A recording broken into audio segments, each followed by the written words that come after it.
Hey y'all, it's me, CheesyPaninie, and today I'm just gonna do a short tutorial video.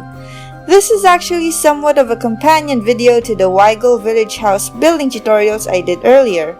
I bet you guys were probably only concentrated on the houses I was building in those videos and probably not at the layer of bricks below it. There's actually a good bit of detail that went into it, and I think it's worth discussing as you could potentially use the concept in your own builds. Anyways, let's do this.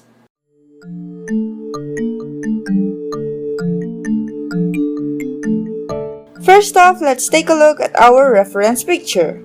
As you can see, the bricks have 7 layers to it, and they're not just a simple one-row repeatable pattern either. Each row has a different pattern. Now the question is, how do we replicate this effect in Terraria? And yes, that is apparently how you say it, and I've been saying it wrong all this time.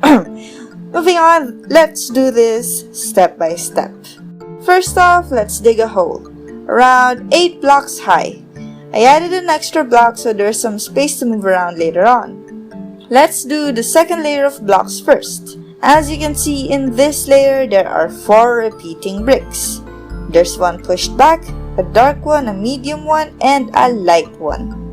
To get this effect, you will need 4 different materials, and I used walls instead of blocks in this layer.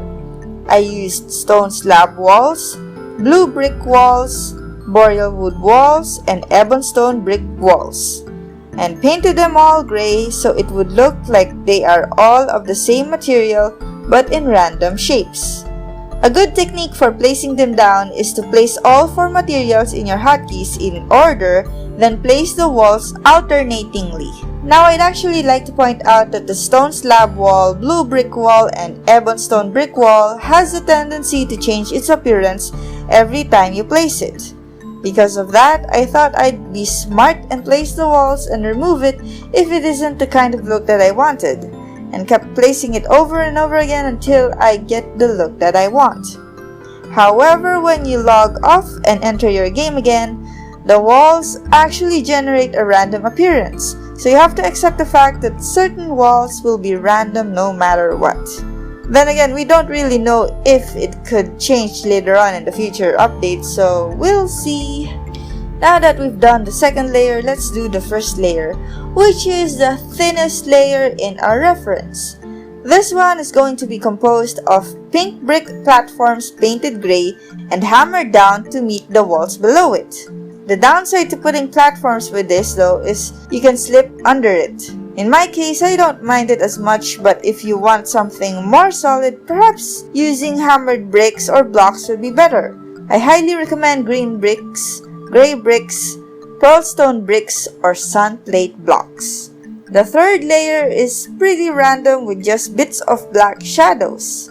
For this, I used green slab walls and hailstone brick walls. I first placed the green slab walls on the whole layer and added the hailstone brick walls just below the blue brick walls. Since these 2 walls are also quite random, it worked well together, especially after painting them gray. The fourth layer looks a lot more simple and easier to form. There are small bricks, a long brick, and a big brick. To replicate the look, I used gray brick walls, palladium walls, and green bricks.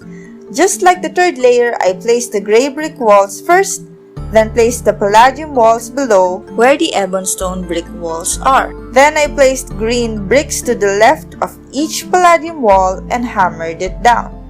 The fifth layer is a lot more random and harder to make out than the previous layers. Judging from the shading, the layer consists of mostly rough bricks with dark sections and diagonal patterns.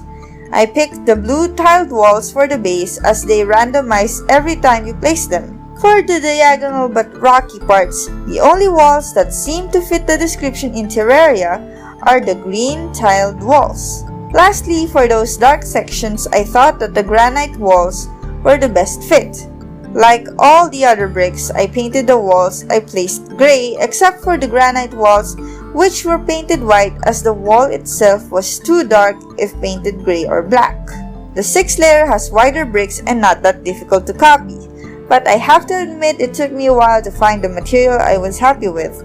there's a wide but light portion, then there's a dark brick that comes forward and another one beside it that seems to be pushed back. For the dark brick, I used tin bricks painted white and actuated. For the one pushed back, I used living wood walls painted gray. Lastly, I used palladium walls painted gray for the widest portion. The seventh and final brick layer has these rocky but curved shapes mixed with other bricks and one brick that stands out from the rest. So to copy this look, I used mudstone brick walls painted white, mixed in some stone walls for those rocky shapes, and placed pink brick platforms painted gray for the lightest bricks in the layer. Since that is where the brick layers end, I filled up the remaining spaces below with stone blocks. But you can easily repeat the patterns on the walls instead if you prefer. And that's pretty much it. Mixing up the walls and blocks this way makes for a very interesting design. It's really easy to do and you can make this with or without mods, and with different combinations of walls, blocks, platforms, or whatever comes to your mind. Experiment! Hey guys, as always, I hope you liked this video, and I'm actually planning on making more of these short tutorials in the future, as I know not many people have the time or luxury to watch through my longer videos. But I do want to know from you guys if you prefer shorter videos like these or longer videos like what I usually upload. Please leave a comment down below, as it will definitely help me make videos that more people may enjoy. So for now, I'm just gonna go do my thing and you guys do your thing, and I'll see you guys later.